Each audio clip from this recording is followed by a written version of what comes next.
eu sempre fui pobre. E aqui dentro da universidade, isso foi para mim durante muito tempo o meu norte. Não foi fácil desde o começo. A política de alimentação, ela me permitiu recomeçar, sempre recomeçar. Até porque não basta você incluir estudantes na universidade, é preciso você dar condições para que eles permaneçam aqui dentro. E é muito importante a gente pensar sobre esse tipo de coisa. Para quem a gente vai construir as nossas universidades? Quem vai estar na universidade no futuro?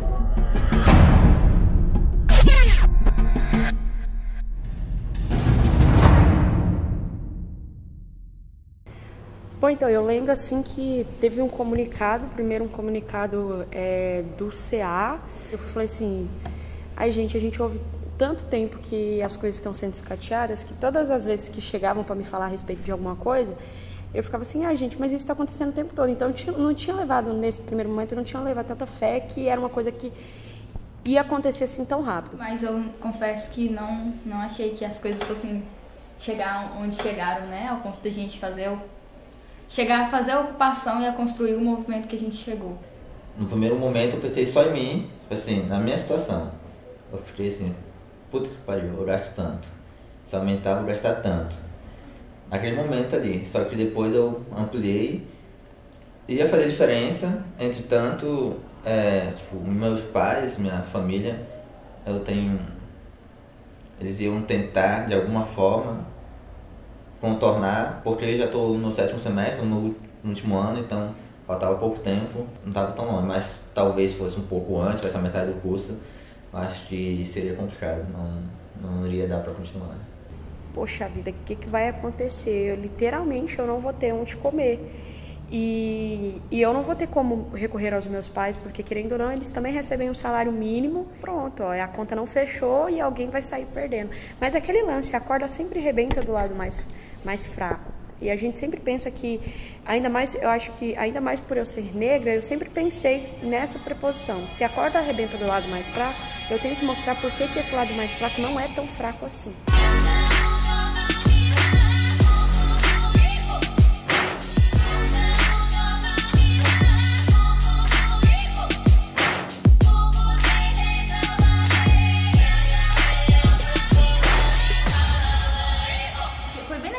Ainda que a notícia era de que o RU ia subir para R$11.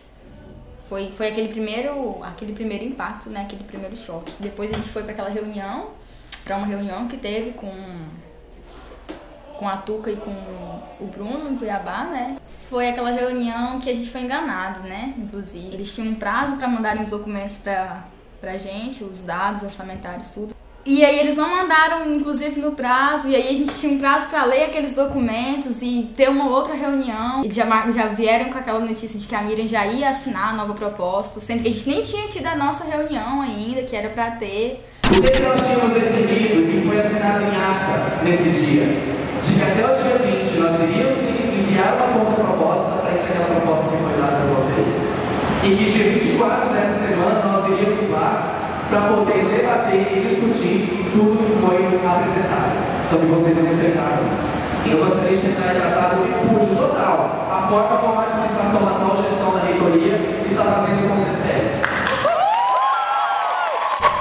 Então, aí foi assim, à medida que o diálogo foi sendo literalmente esgotado em todas as suas perspectivas, eu comecei a mudar essa ideia de que fechar a guarita seria algo negativo, e comecei a trabalhar dentro da minha cabeça que o embate ia ser a solução. E as únicas formas vão ter que ser as formas de resistência. Quando é fé, tudo já virou assim, ó, tipo, de uma vez só, tipo, pum, explodiu assim, né? E foi justamente nessa explosão aí que, foi onde a gente começou a ocupar.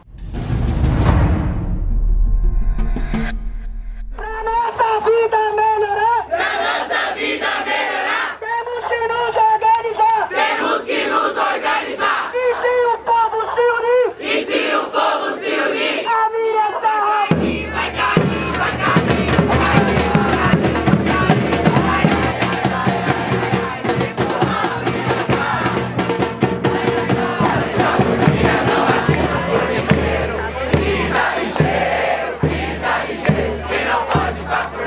não atiça o formigueiro.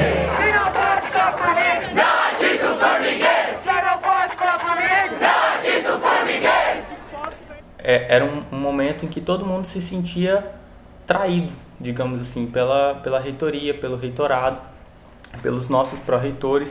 Era um momento de muita desconfiança com todos os servidores da UFMT que vinham conversar com a gente para falar sobre essa política de alimentação. Aquele dia na reunião que teve com o senhor aqui à tarde, nós pedimos para o senhor se posicionar publicamente em relação a tudo que está acontecendo. E até agora não chegou nada nas minhas mãos. O meu convite para todo mundo lá da audiência pública está o posicionamento lá.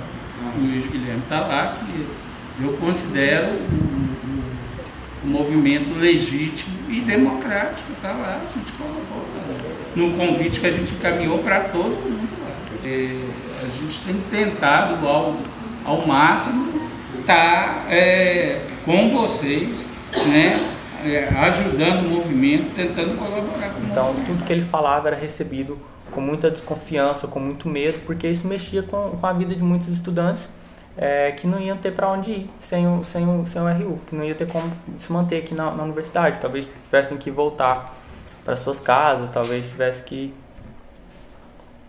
Enfim, não iam ter condições de se manter, iam ter que largar a universidade. Pera, eu tenho que fazer alguma coisa, isso não pode ficar da forma que está. E aí foi esse momento que eu acho que eu lembro que foi um dia de manhã que os meninos falaram assim: Joyce, a gente precisa que você venha. E aí eu saí de casa e aí eu falei assim, mas eu tenho que entender primeiro por que a minha presença lá vai fazer a diferença. E foi isso que eu saí de casa pensando no primeiro dia já de mobilização. Falei assim, a minha presença tem que fazer a diferença lá.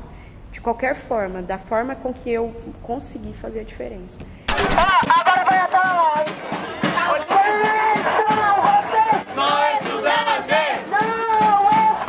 Sou estudante! Mais uma vez! Sou estudante! Sou estudante! Eu sou! Ninguém pode segurar nem a pé! E foi isso que eu tentei durante todo o movimento, fazer a diferença. Dentro do movimento e fora, e conscientizando. Às vezes eu estava no terminal de ônibus, às vezes eu estava dentro do ônibus e eu estava explicando para as pessoas o que estava acontecendo, né? Parece que toda a galera que ocupou, é a galera que, posso falar, assim, tem um grau de consciência legal, assim, e empatia. Parece que a galera que estava ali tinha empatia, tinha se colocar na posição do outro, e foi algo interessante. Por mais que meio que não te afetasse, mas você pensa que pode afetar aquela tal pessoa de tal forma, e você pensa nela e como seria, isso te faz querer mais, te faz querer engajar mais, procurar mais. Então eu estou muito feliz de estar aqui mesmo com poucas pessoas, porque isso é importante, isso aqui, ó, na vida de todo mundo indo para uma coisa que afeta a gente. E todo mundo... tem gente que tem condição melhor e tudo mais, mas tem a coisa da empatia, de estar aqui, de estar... Eu já estou saindo também de uma família, com minha série, mas eu usufruo do RU, mesmo se eu não fizesse uso, eu ia estar aqui pelos que vão vir, pelos que chegaram esse ano, e porque tem que melhorar, entendeu? A gente tem que buscar estar junto, estar aqui.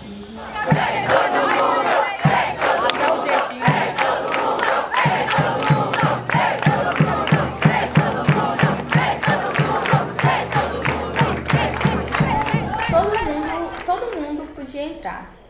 O nosso barramento era com a entrada de carros, né? Entrada de carros e motos. Todo mundo podia entrar desde que apresentasse um ofício também. Porque a gente sabe que aqui na universidade tem vários projetos, várias pesquisas e tudo mais que não dá pra simplesmente parar assim do nada, né? Teve o pessoal da agronomia, teve o pessoal da biomedicina também, que é o pessoal do Fisiotox lá, que era o pessoal que tinha que dar sequência nos seus trabalhos, né? Independente da nossa luta ou não. A gente só pedia a entrada de ofício pra gente manter um controle de quem estava entrando e tudo mais. O pessoal da limpeza também não foram, os terceirizados, né? Eles não foram barrados também na hora nenhuma. Inclusive, eles podiam entrar com carro e moto. Porque a gente abriu o portão lá de baixo, né? Pra poder entrar com carro, moto e essas coisas assim. A gente teve uma certa resistência com alguns professores com essa questão dos ofícios. A SAI tá funcionando. A SAI tá funcionando hoje. O GC acabou de chegar de lá do estágio. Tá aberto. Não entra quem não quer entrar. Mas eu vou contar uma coisa que aconteceu no I7. O pessoal da agronomia fez uma viagem técnica programada há muito tempo.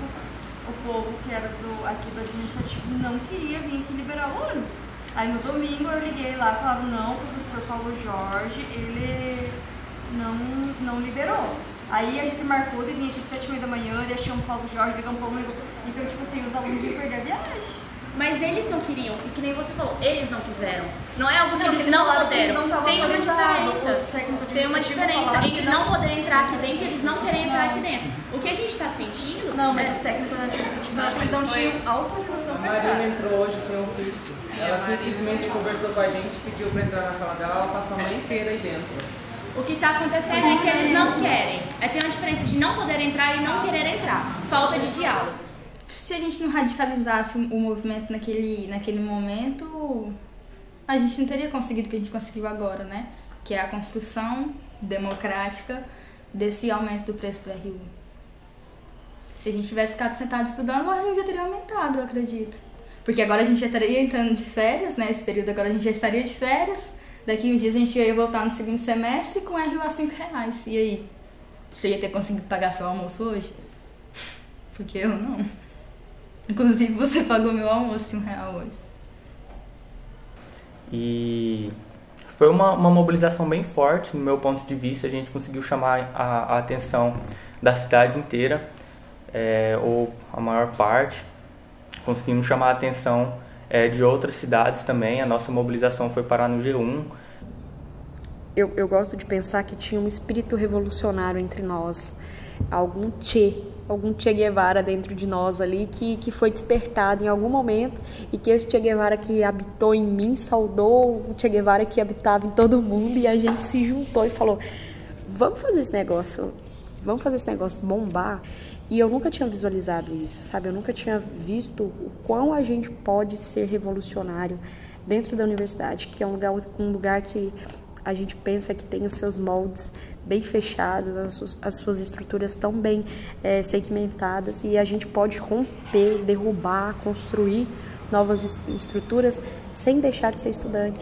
Como teve a ocupação no dia 20, no dia 24, quando aconteceria a nossa reunião lá em Cuiabá, teve audiência aqui na UFMT, que na verdade foi só uma apresentação, uma justificativa delas do porquê elas iriam aumentar.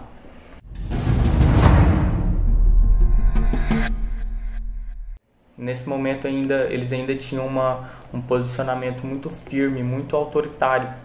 Eles ainda não estavam aqui para de fato dialogar, eles ainda queriam tomar essa decisão num momento muito próximo. Então vocês viram, em relação à demanda da assistência estudantil, em relação ao número de inscritos, em relação à demanda de estudantes inscritos, nós atendemos 19% da nossa demanda. Então, quando a gente tem esse número já vai sinalizar, seja ele para mais ou para menos, ele já vai sinalizando para a gente a insuficiência do recurso do financiamento para a política de assistência estudantil no interior das instituições federais brasileiras.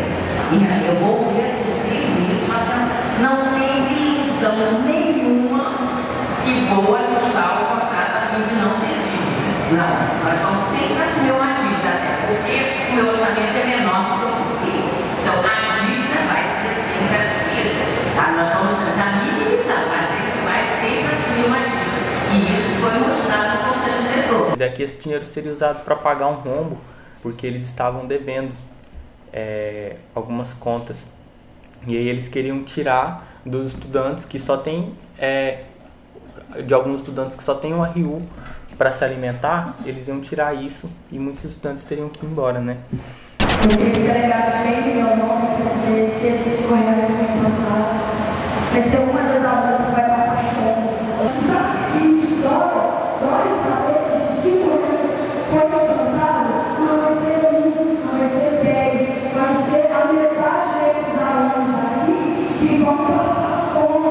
Mas mais do que isso, a minha luta é contra qualquer pessoa que me impede de comer, que me deixa passar fome. Seja você que assina um papel, seja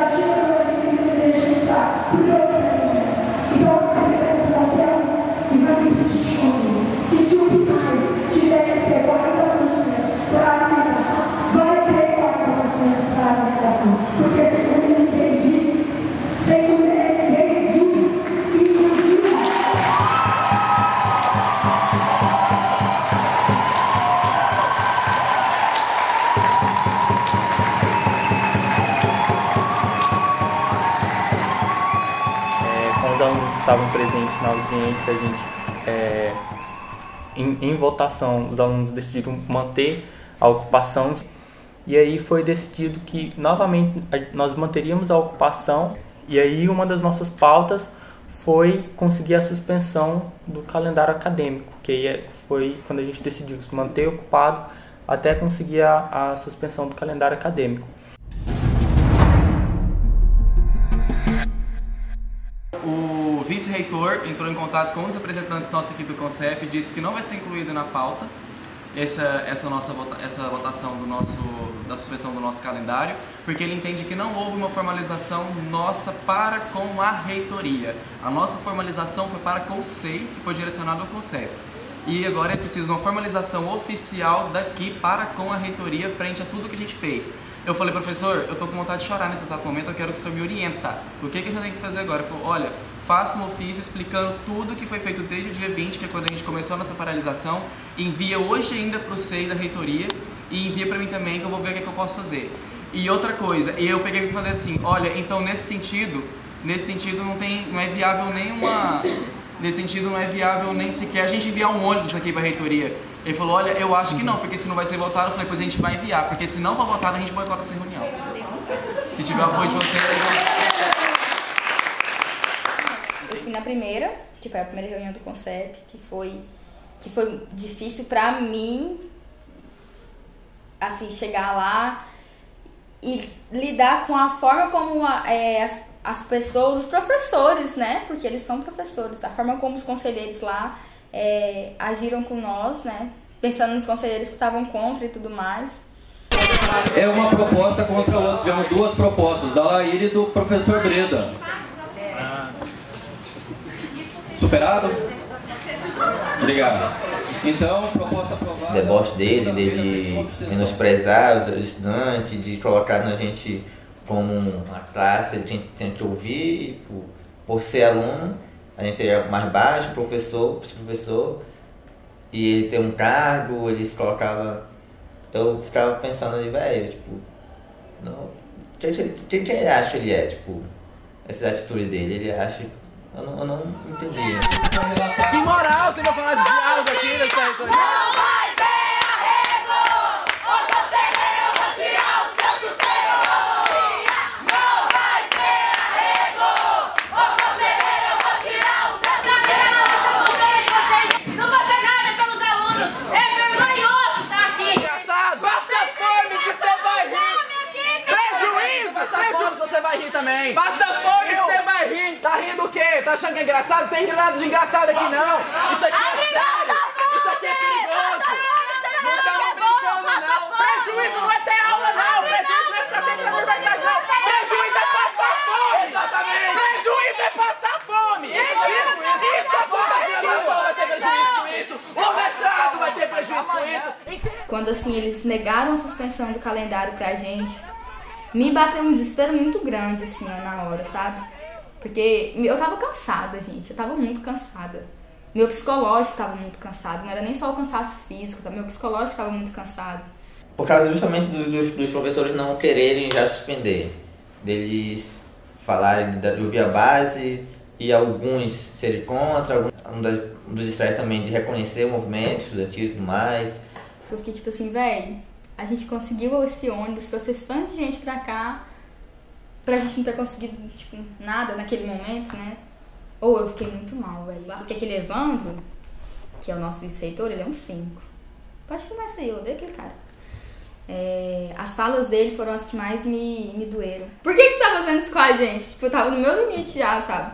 Porque era muito palhaçado que eles estavam fazendo com a gente, velho. Olha a distância que a gente foi, olha a distância que o pessoal de Sinop foi. E aí, quando a gente foi saindo lá da reunião do CONCEP, que eu tava desse jeito, assim, desmoronando, e aí foi vindo cada vez mais pessoas daqui do nosso campus, tipo, me abraçar, falando pra eu não ficar daquele jeito, né? Ou então, assim, só me abraçar mesmo, gente que eu nunca tinha conversado antes na universidade, sabe? Antes da ocupação e tudo mais. Ou foi... Foi doido, viu? Foi doido. É uma das coisas boas do movimento estudantil, sabe?